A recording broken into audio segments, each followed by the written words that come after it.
Hello friends, welcome to Easy Company Maths, and friends, today in this video we will solve that how to solve a pair of linear equation in two variables with elimination method. So friends, वैसे तो अपने पास देखो linear equations को solve करने के लिए कई method होते हैं, लाइक ग्राफिकल मेथड भी होता है, ठीक है, वो भी हम सीख चुके हैं. अपने पास सब्स्टिट्यूशन मेथड होता है, वो भी हम सीख चुके हैं. एलिमिनेशन मेथड होता है इक्वेशंस को सोल्व करने के लिए, ठीक है ना, वो हम आज की वीडियो में कवर कर लेंगे. इसके बाद अपने पास फाइनली एक मेथड और बच जाएगा, क्रॉस मल्टीप्लिकेशन मेथड, जो कि किसी दिन सेपरेट वीडियो में हम उसको भी हम कवर कर लेंगे, ठीक है. सो फ्रेंड्स, और पर्सनली अगर मैं आपको लोगों को बताऊं तो मेरा फेवरेट भाई एलिमिनेशन मेथड ही है, ठीक है. इट मींस कि जब भी मींस पर्टिकुलरली मेंशन करके ना बात बोली जाए कि भाई इन इक्वेशंस को आप सब्स्टिट्यूशन मेथड से ही सोल्व करो या फिर ग्राफिकल मेथड से सोल्व करो, तो मैं हमेशा प्रेफर करता हूं इक्वेशंस को सोल्व करने के लिए एलिमिनेशन मेथड का ही यूज करते हुए, ठीक है. तो आइए मूव करते हैं कि भाई सीखते हैं क्या है अपना एलिमिनेशन मेथड.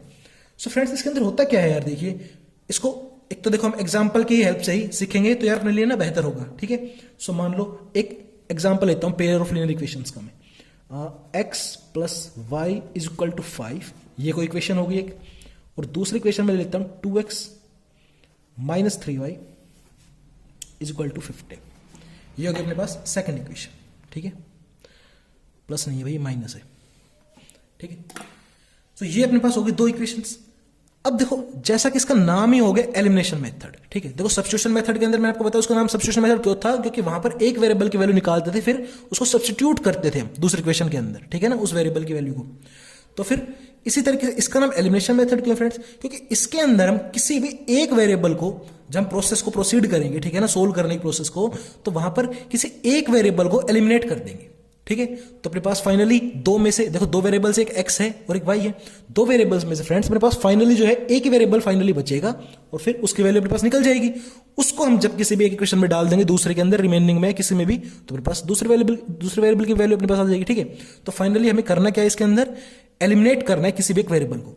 बस आपको ध्यान इस बात का देना है कि जब भी एलिमिनेट करना होगा किसी वेरिएबल को, तो मान लो अगर मैं x वेरिएबल को एलिमिनेट कर रहा हूं, ठीक है, तो हमें बस ये ध्यान देना है कि कोफिशिएंट जो होंगे ना यहां पर x के दोनों इक्वेशन के अंदर वो सेम होने चाहिए. फिलहाल तो देखो यहां पर x का कोफिशिएंट है 2, यहां पर x का कोफिशिएंट है 1, तो हम प्रोसीड नहीं कर पाएंगे आगे कब तक, जब तक कि यहां पर भी या तो 2 ना आ जाए या फिर यहां से भी 2 गायब ना हो जाए, ठीक है. या फिर अगर मान लो मुझे y वेरिएबल को एलिमिनेट करना होगा फ्रेंड्स, तो मैं क्या करूंगा, यहां पर देखो y का कोफिशिएंट है +1, यहां कोफिशिएंट है y का -3. तो साइन तो बेशक हम चलो छोड़ भी देंगे, साइन का तो हम देख लेंगे कैसे भी करके हिसाब, वो आगे प्रॉब्लम नहीं बनेगी अपने लिए. कम से कम यहां पर 3 तो हमें अवेलेबल प्रेजेंट कराना ही होगा, या फिर मुझे इस 3 को यहां से हटाना होगा, ताकि यहां पर भी या तो 1y बन सके या फिर वहां पर भी 3y बन सके. तो हमेशा हमें इस बात का ध्यान रखना है फ्रेंड्स एलिमिनेशन मेथड के अंदर कि सबसे पहले जिस भी वेरिएबल को हमें एलिमिनेट करना है, ठीक है, जिस भी वेरिएबल को, चाहे वो x हो या y हो, हमें उन दोनों के कोफिशिएंट्स दोनों इक्वेशन के अंदर हमें सबसे पहले सेम करने होंगे, ठीक है. अब मान लो यहां पर मान लो हमने, ठीक है ना, मैं आपको दोनों एक बार x को एलिमिनेट करके दिखा दूंगा मेथड को, वेरिएबल को, ठीक है, और दूसरे प्रोसेस के अंदर, ठीक है ना, दूसरे उस कंडीशन के अंदर मैं आपको y वेरिएबल को भी एलिमिनेट करके दिखा दूंगा, ठीक है. दोनों से अपने पास आंसर सेम ही आएंगे, ठीक है. तो मान लो फर्स्ट केस के अंदर हम जो है एलिमिनेट करेंगे किसी x वेरिएबल को एलिमिनेट करते हैं, एलिमिनेटिंग x, ठीक है. तो जब x को एलिमिनेट करेंगे फ्रेंड्स हम, तो देखो, तो मुझे सबसे पहले क्या बताया मैंने आपको नोट पॉइंट के अंदर कि भाई अब x को एलिमिनेट करना है मुझे finally through out the process, तो फिर मुझे क्या करना होगा, सबसे पहले x के कोफिशिएंट दोनों इक्वेशन के अंदर सेम करने होंगे. अब यहां पर तो x का कोफिशिएंट है 1, यहां पर x का कोफिशिएंट 2, ठीक है. तो मैं क्या करूंगा, यहां पर भी 2 कैसे आएगा मेरे पास, जब मैं पूरी इक्वेशन को अगर मैं 2 से मल्टीप्लाई कर दूं तो मेरे पास x का कोफिशिएंट यहां पर 2 आ जाएगा, ठीक है. तो हम क्या कर देंगे, मल्टीप्लाई इक्वेशन फर्स्ट विद 2. और इस बात का खास ध्यान रखिएगा क्या, कि जब भी मल्टीप्लाई होगी या फिर मान लो डिवाइड भी करूं पूरी इक्वेशन को, तो पूरी इक्वेशन होगी वो इज इक्वल टू के राइट साइड में जो चीजें उसे मल्टीप्लाई करना होगा, इज इक्वल टू की जो लेफ्ट साइड में उसे पूरे मटेरियल को मल्टीप्लाई करना होगा, ठीक है. तो इसका सीधे सीधा मतलब क्या हुआ कि 2 की मल्टीप्लाई जब इस पार्ट से भी करूंगा x प्लस वाई को भी, और 2 की मल्टीप्लाई में इस 5 के साथ भी करूंगा, ठीक है. तो यहां से मेरे पास देख क्या बन गया मामला, ये तो हो गया 2x प्लस 2y और ये हो गया 10. इसे बोलते हैं पूरी इक्वेशन को मल्टीप्लाई करा देना. अब ये x plus y is equal to 5 पूरी टर्न डाउन हो चुके किसके अंदर, 2x plus 2y is equal to 10 के अंदर, ठीक है. तो इसे मान लो मैं नाम दे दूंगा इक्वेशन नंबर 3, ठीक है. अब हम क्या कर देंगे, सोल्व कर देंगे भाई इन दोनों इक्वेशंस को. सोल्व, यहां पर अब देखो x का कोफिशिएंट 2 आ गया, यहां पर x का कोफिशिएंट 2 है ही पहले से ही, तो सोल्व दोनों के कोएफिशिएंट सेम हो गए ना, तो अब हम इनको सोल्व कर सकते हैं। Solve equation second and third. ठीक है, सोल्व कैसे करना है, जैसे अपन पोलिनोमियल्स का जब डिवीजन परफॉर्म करते थे तो वहां पर जैसे हम ना भाई एक्स के नीचे एक्स की टर्म्स लिखते थे, वाई के नीचे वाई की टर्म्स लिखते थे, तो बिल्कुल वो का वो वैसे बिल्कुल just like to that process है, बिल्कुल ठीक है ना, बिल्कुल वैसे का वैसे प्रोसेस है, इसमें कोई आपको परेशानी नहीं होगी। ठीक है, तो देखो सेकंड और थर्ड इक्वेशन को अपन सोल्व कर रहे हैं, तो दोनों इक्वेशन को अपन लिख लेंगे। तो 2x माइनस सेकंड इक्वेशन लिख ली मैंने पहले। ठीक है, इसके नीचे जस्ट आपको जो थर्ड इक्वेशन सोल्व करनी है सेकंड और थर्ड को, तो सेकंड थर्ड इक्वेशन को लिख लेंगे, जो क्या है अपनी 2x plus 2y is equal to 10। ठीक है, अब क्योंकि हम देखो पहले ही डिसाइड किया था x को एलिमिनेट कर रहे हैं। ठीक है, तो अब देखिए इन दोनों को अगर मैं सोल्व कर रहा हूं, ठीक है, इन दोनों को मुझे सोल्व करना है, तो मुझे पता है देखो अब इनको सोल्व करूंगा मान लो मैं, तो 2x और ये प्लस का 2x है, तो ये तो प्लस का 4x आ जाएगा, लेकिन मुझे तो एलिमिनेट करने चाहिए। तो एलिमिनेट करने तो मैं क्या करूंगा, यहां पर जो सेकंड इक्वेशन है, ठीक है, इसका मैं साइन चेंज कर दूंगा फ्रेंड्स। ये जो अपनी इक्वेशन है, ये वाली न्यू इक्वेशन अपनी ये थी 2x प्लस 2y इक्वल 10, इसका मैं क्या कर दूंगा, नीचे वाली इक्वेशन का मीन्स हमेशा साइन चेंज करते हैं, ऊपर वाली का नहीं करते कभी भी। डिवीजन जब परफॉर्म करते थे, इसलिए तो मैंने आपको उसका वो दिया है, एग्जांपल दिया है कि भाई डिवीजन जिस तरह परफॉर्म करते थे हम, तो वहां पर भी जो नीचे चीजें लिखते थे हम, ठीक है ना, उसी के साइन चेंज करते थे। तो यहाँ पर जो इक्वेशन नीचे लिखेंगे हमेशा उसका साइन चेंज करेंगे ताकि चीजें काट पीट सके। ठीक है, तो ये 2x है, तो ये प्लस का है, ये मैंने लिख लिया माइनस का 2x। अब एक और बात, किसी एक को एक जो टर्म होगी उसी का साइन चेंज नहीं होगा, पूरी इक्वेशन का साइन चेंज होगा फिर। तो ये 2x प्लस का था, तो ये माइनस का 2x हो गया। ये 2y प्लस का है, तो इससे भी माइनस का 2y कंसिडर करेंगे, और यहां पर प्लस का 10 था, तो इससे भी माइनस का 10 कंसिडर करेंगे। ठीक है, यहां पर अब मैं देख सकता हूं कि ये प्लस का 2x है, ये माइनस का 2x ही हो गया, कैंसिल आउट 0। तो x वेरिएबल देखो, पूरे x वेरिएबल की दोनों टर्म जब कट गई तो अपने आप x वेरिएबल एलिमिनेट हो गया। ठीक है, यहां पर ये माइनस का 3y, यहां पर अभी प्लस का 2y नहीं है, अभी माइनस का 2y है। ठीक है ना, तो माइनस का 3y माइनस का 2y, ये हो गया माइनस का 5y इज इक्वल टू ये माइनस का 10 एंड ये प्लस का 15, तो बड़ा है गया अपने पास 15, तो प्लस का 15 माइनस का 10 मीन्स प्लस का बच गया 5।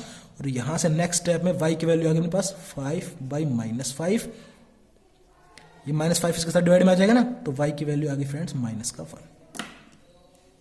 ठीक है, y की वैल्यू आ गई -1। इसको मैं किसी भी इक्वेशन में पुट डाउन कर दूंगा और x की वैल्यू निकाल लूंगा। मान लो इसे हम फर्स्ट में इक्वेशन पुट कर देते, पुट इन फर्स्ट। तो फर्स्ट इक्वेशन जब मैं पुट करूंगा तो x की जगह x plus y is equal to 5 था, तो x is equal to 5 minus y आ गया, और y की जगह पर डाल देंगे -1, तो x is equal to 5 minus of -1, और ये आ गया मेरे पास क्या भाई साहब, ये साइन बदल जाएगा, तो 5 और प्लस का 1 और 6 आ गया। ठीक है, तो y की वैल्यू आ गई -1 और x की वैल्यू अपने पास क्या आ गई, मैं लिख सकता हूं 6।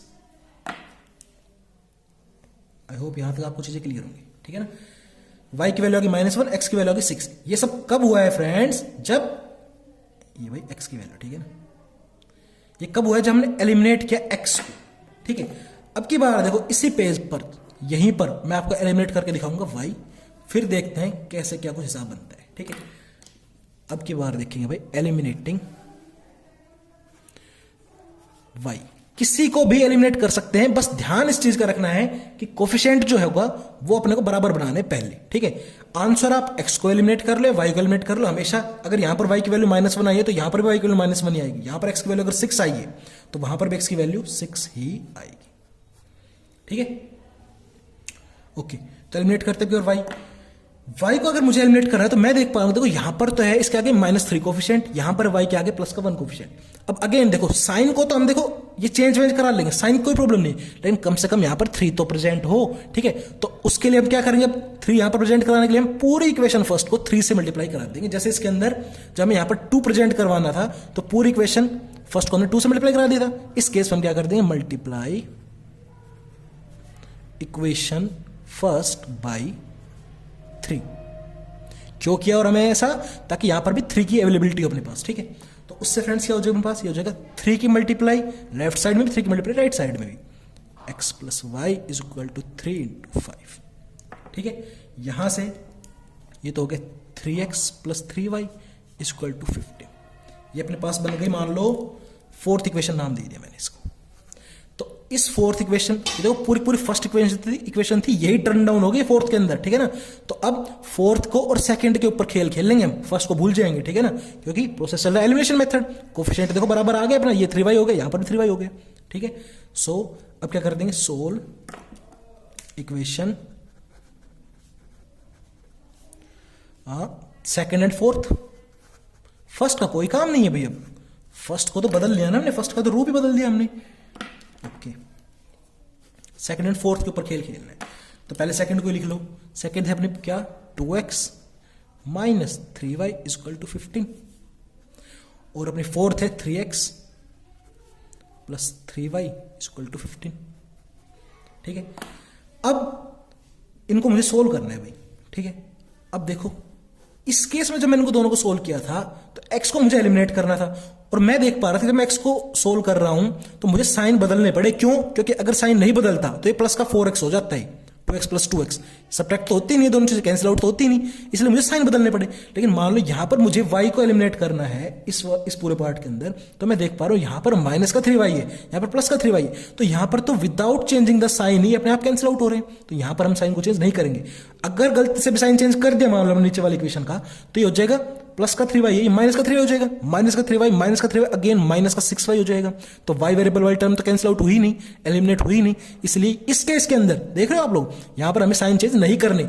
इसलिए मैंने आपको बोला था कि यहां पर जब कोएफिशिएंट को हम इक्वेट करवाने हैं तो जस्ट वहां पर ना इसमें एलिमिनेशन मेथड के अंदर जस्ट न्यूमेरिकल वैल्यू को देखना है हमें, साइन को वहां पर हम इग्नोर भी कर सकते हैं, क्योंकि साइन का तो प्रोसेस जो है वो आगे हम अपनी मन मर्जी से उसको हिसाब किताब को देख सकते हैं। ठीक है ना, ठीक है, यहां तक आई होप आपको चीजें समझ में आएगी।